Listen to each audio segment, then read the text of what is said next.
रत्नागिरी जिल्ह्यातल्या खेड तालुक्यामधल्या मुरडे गावातल्यांना पाण्यासाठी पायपीट करावी लागत आहे ती महावितरणच्या अरेरावीमुळे।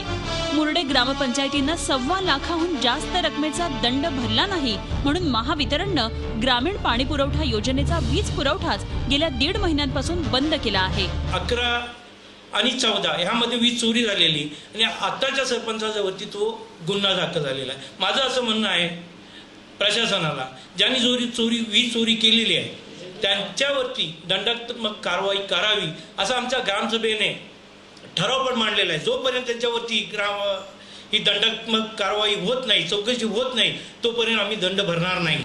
विशेष म्हणजे माजी सरपंच आणि सदस्यांनी केलेल्या घोटाळ्याची शिक्षा महावितरणनं अख्ख्या गावाला दिल्याची ग्रामस्थांची तक्रार आहे।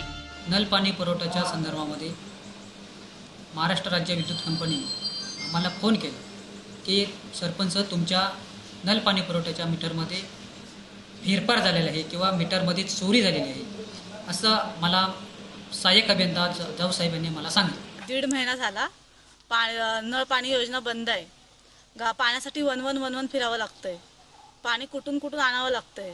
इथे आमच्या शेजारी मोहन लाड म्हणून एक गृहस्थ आहेत, त्यांच्याकडून आम्ही त्यांच्या बोर योजनेतून पाणी घेतोय, पण किती दिवस असं पाणी पुरवणार ती लोक। आम्हाला लवकरात लवकर नळ पाणी योजना चालू करून द्यावी अशी विनंती करतोय आम्ही।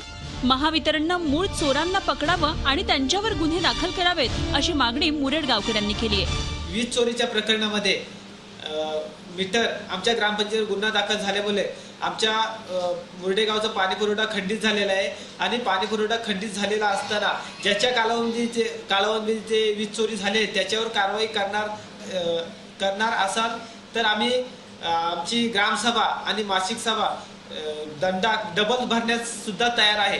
झी मीडियानं या संदर्भात महावितरण कंपनीकडे संपर्क साधला, मात्र त्यांनी या प्रकरणी कोणतीही प्रतिक्रिया कॅमेरा समोर द्यायला नकार दिला।